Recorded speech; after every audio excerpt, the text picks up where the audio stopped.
So you're the partner of an adult with ADHD, and maybe you're feeling a little frustrated, looking for some real ways to help. Well, you've come to the right place. In this explainer, we're going to talk about how to move from that feeling of frustration to actually feeling like you're on the same team. I want to start with this quote from Gina Para's incredible book, Is It You, Me, or Adult ADD? I mean, wow, does that capture the feeling or what? It's that chaotic, overwhelming sense of just trying to be heard in your own relationship. So, does that sound familiar? That constant battle for space, just to get a thought out? If you're nodding along right now, stick with me. We're going to find some clarity and, most importantly, some things you can actually do. All right, let's dive into our first section. Is it you, me, or ADHD? We have to start here because, look, before we get to any solutions, we need to acknowledge what it's really like to be the non-ADHD partner. It can be a really tough and lonely place to be. If you feel unheard, if you feel frustrated, if you are just plain exhausted, your feelings are 100% valid. It's not in your head. And a lot of the time, that frustration comes from a basic misunderstanding of what ADHD actually is. So to build a bridge from that frustration to actually feeling empowered, we have to get the why behind all these behaviors. And that brings us to section 2, where we're going to take a look under the hood at the ADHD brain. This is so important to get. ADHD is not a character flaw. It's not a lack of willpower. It's a developmental disorder of the brain's executive functions. Think of these functions as the brain's CEO, or the conductor of the orchestra, the part that's supposed to organize, plan, and regulate everything. And this is the crucial part, the big mindset shift we have to make. What we often see as laziness, it's actually the brain struggling to just start a task.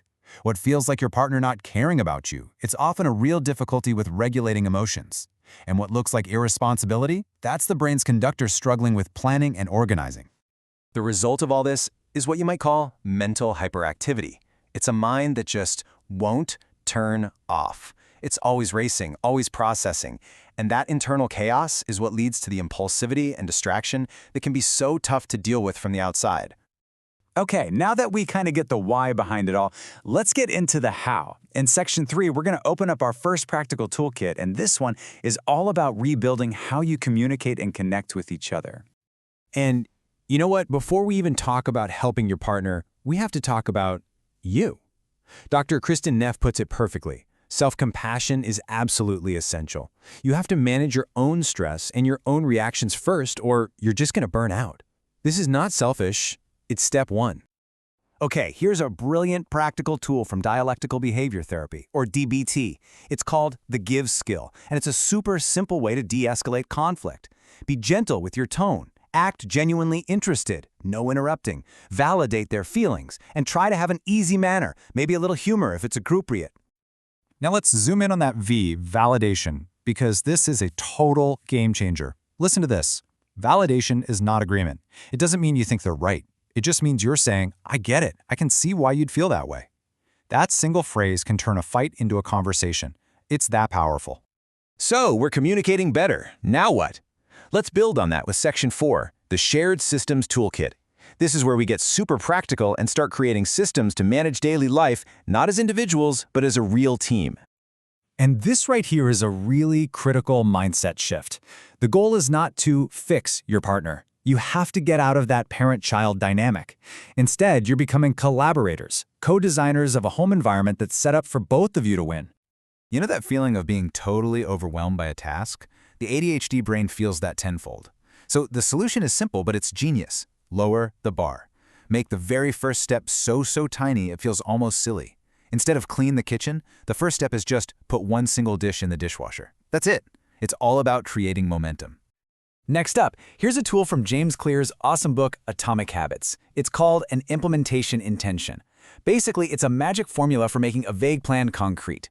You just say, I will do this specific behavior at this specific time in this specific location.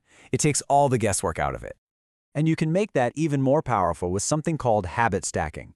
You just link the new habit you want to create to a habit that's already solid.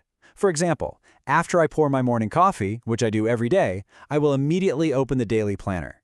The old habit becomes the trigger for the new one. So you see how this all starts to fit together, right? When you combine this new understanding of the brain with these practical tools for communication and daily systems, you can really truly move from just surviving to actually thriving together. Which brings us to our final section.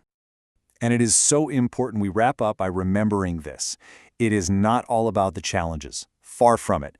ADHD often comes with some incredible superpowers. We're talking about amazing creative thinking, boundless energy, unbelievable resilience, deep empathy, and a spontaneity that can make life an adventure.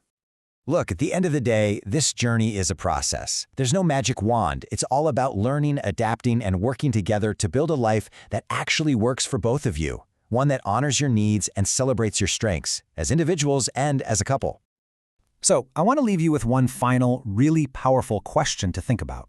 After everything we've talked about, what is the one small, tiny shared habit that you and your partner can build together, starting today, to begin this new journey as a team?